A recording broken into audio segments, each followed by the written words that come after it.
Hola lectors, amics meus tots. Bones tardes, amics meus tots. Aquest vídeo, en comptes de fer-lo amb el meu tradicional cafè, el faré en una cervesa. Per què? Doncs perquè a la setmana del llibre de l'any passat vaig beure molta cervesa. Feia molta calor i una cervesa sentava tan bé, i com que aquest vídeo va sobre això, dic, fes-me una cervesa. La cervesa per mi és estiu.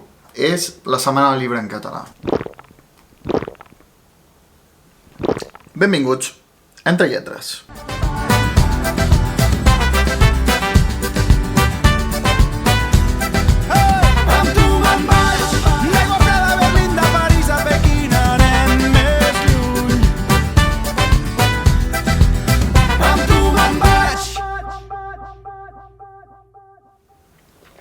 M'he passat tota la intro bevent, que ho sapigueu. Aquest vídeo es deu a que la Misha, del canal literari Paraula de Misha, em va nominar la setmana passada a un book tag original creat per ella per promocionar la setmana del llibre en català, ja que aquest any, degut al coronavirus, és un tant especial, està a una altra ubicació, és més breu, però bé, hem de celebrar que l'organització de la setmana, tot i tots aquests impediments i modificacions, hagin decidit tirar endavant aquesta fira del llibre, que com ja us he dit abans, l'any passat vaig viure de manera molt especial des de dintre a l'estand de llegir en català en representació d'edicions del Periscopi, on estava fent pràctiques. Va ser impressionant. A més, va ser com la meva primera experiència de cara al públic venent llibres. Em vaig quedar sorprès de la quantitat de gent que es deixava recomanar, que em demanava consell i jo podia interactuar directament amb ells. Veia lectors indecisos que estaven entre dos llibres i si per sort havia llegit els dos llibres els hi podia recomanar, tenint en compte que els hi agradava. Bé, per mi va ser una experiència brutal. Feia molta calor, sí, però brutal igualment. Per això, per mi, és un plaer fer aquest book tag sobre la setmana del llibre en català, que està molt ben pensat. Així que, gràcies, Misha, per pensar en mi al fer aquest vídeo. Crec que serà un vídeo breu, perquè aquest book tag només té 4 preguntes. Així que, sense més tardança, comencem. Per cert, agrair, Misha, que fiquis les preguntes a la teva descripció. De veritat, és un plaer fer els book tags així. Hi ha molta gent que crea book tags i no posa les preguntes a la descripció i em torno boig, perquè he de redactar totes les preguntes. Soc molt mandrós, vale? Soc molt mandrós. Mai me n'he amagat. La primera premissa és l'espai familiar de la Setmana del Llibre en català, un espai que jo no he freqüentat molt, perquè no tinc família. No, simplement perquè no tinc fills, tinc nens petits a la meva vida, bueno, les meves nebodes i el meu nebot, però diguem que encara no he freqüentat aquest espai per mi mateix, no? El veia un cantó de Setmana del Llibre en català, però jo sincerament no hi anava. I per aquest espai la premissa és digues un llibre infantil que t'encanta. Per aquesta mateixa raó no soc massa entès de la literatura infantil, perquè no n'hi llegeixo massa. Tota la literatura infantil que conec actual la conec per regals que he fet a les meves nebodes, així que tiraré a la meva infantesa, que és quan més contactats tenim aquesta literatura, en realitat, òbviament, i és La meravellosa medicina d'en Jordi, de Roald Dahl. El meu amb Roald Dahl és molt especial. Roald Dahl va ser un dels principals culpables de que jo a dia d'avui sigui lector, i el primer llibre que vaig llegir d'ell va ser a l'escola i va ser La meravellosa medicina d'en Jordi, i em va encantar. Una cosa que té Roald Dahl que a parer meu, o per la meva experiència, no tenen molts llibres de literatura infantil, és que no vol transmetre tant valors, no vol ser tan educatiu, sinó simplement vol que el nen o nena que estigui llegint les seves històries s'ho passi bé i no té cap por de ser gamberro. En aquest cas, per exemple, La meravellosa medicina d'en Jordi explica la història de com en Jordi comença a posar productes perillosos a la medicina de l'amargada de la seva àvia per acabar amb ella. I em va semblar superdivertit.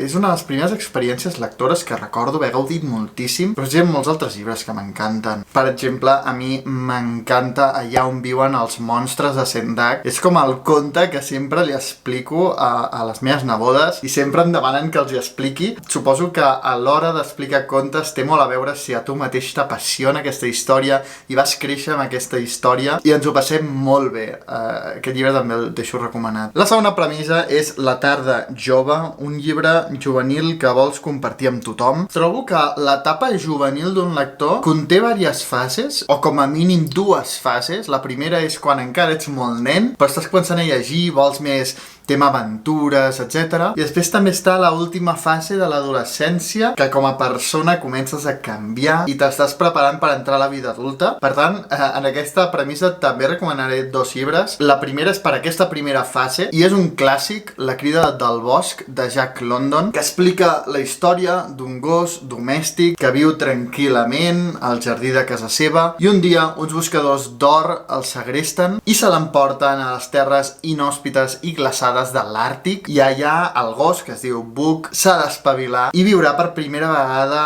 en un món salvatge, sense escrúpols, que haurà de lluitar per sobreviure. És una novel·la d'aventures impressionant que em va agradar bastant la primera vegada que la vaig llegir, però que he gaudit moltíssim més amb la nova traducció de Ferran Ràfols que ha encarregat L'altra tribu, el segell juvenil de l'Altra editorial. Ferran Ràfols també és el traductor de tota l'obra de David Foster Wallace que ha anat publicant Periscopi, perquè us fa una idea de la qualitat d'aquest traductor. És un luxe d'edició, és un luxe de traducció i realment val la pena no només llegir-se per primera vegada, que això sempre, sinó fins i tot rellegir-se en aquesta traducció que ens brinda L'altra tribu. Vale, i després per aquesta segona fase més propera a l'adulta, recomanaria Gent normal, de Sally Rooney, editat per Edicions del Periscopi, un llibre que narra el primer amor impossible entre una noia que no és gens popular a l'institut, però prové d'una família adinerada, i el d'un noi que és molt popular a l'institut, però prové d'una família humil. I la història de Gent normal va repassant la complexa relació entre l'amor i l'amistat d'aquests dos protagonistes al llarg d'anys, arribant fins i tot als anys d'universitat. És una trama que enganxa molt, que es pot llegir tant d'una manera superficial, simplement per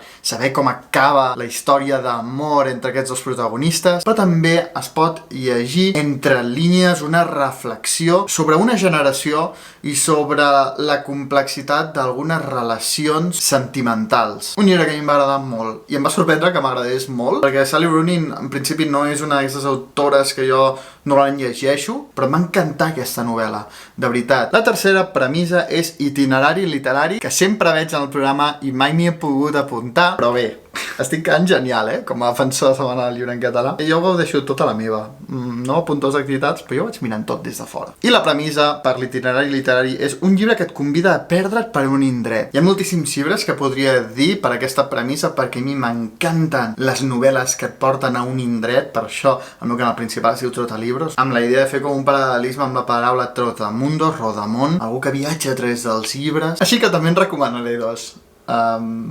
Sí, estic recomanant 2 llibres per cada una de les premisses d'aquest BookTag. Però així sóc jo. Senzill. El primer es tracta de El gato pardo, de Giuseppe Tomasi di Lampedusa, que té una nova edició tant en castellà com en català, la catalana per part de Proa, i més enllà de la nostàlgica història del príncep de Sicília, que veu com els temps canvien i cada té menys poder, i la nova burgesia cada vegada va escalant posicions en la societat. És a dir, més enllà de tota aquesta temàtica principal que en parlo a la seva ressenya, us la deixo per aquí. A mi com et trasllada a la illa de Sicília, als seus pobles, al seu paisatge, a les seves gents, als palazzos de Sicília, em sembla impressionant.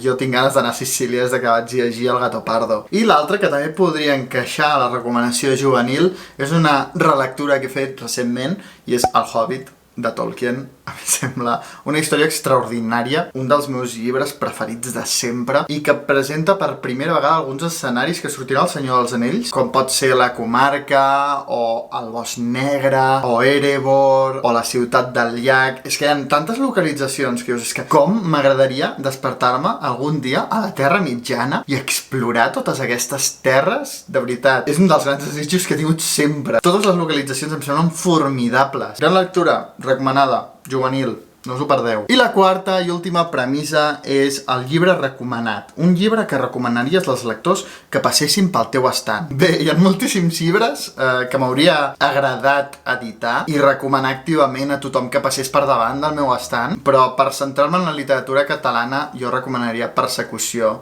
de Toni Sala.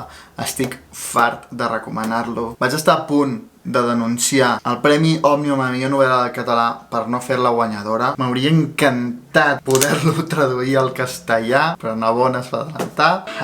#Joama. Però és un llibre que em sembla una obra mestra. Una obra mestra, fosca, amb un monòleg interior, amb un flux de consciència, amb un seguit de tècniques narratives que potencien al màxim una reflexió sobre el mal i la seva naturalesa. De veritat, és d'aquestes novel·les que si hagués tret un escriptor als Estats Units o britànic i no un escriptor català com Toni Sala, s'estaria portant tots els premis internacionals i estaria arrasant per tot el món. És una llàstima que hagi passat tan desapercebut. M'enfada i m'indigna. I ja que he fet 2 llibres per cada una de les premisses, doncs aquesta última no serà menys. I per no sortir de la literatura catalana, recomanaria Canto jo i la muntanya balla d'Irene Solà, també un altre llibre que estic fart de recomanar. Tothom qui m'ha volgut escoltar ha hagut d'aguantar com li he recomanat tant Persecució com Canto jo i la muntanya balla. Per mi les dues són de les millors novel·les que s'han publicat recentment en la literatura catalana i estic felicíssim que s'estiguin traduint a tants idiomes. Sisplau, podeu contemplar la meravellosa coberta de l'edició italiana Canto jo i la muntanya balla a càrrec de Blackie Books. És que és...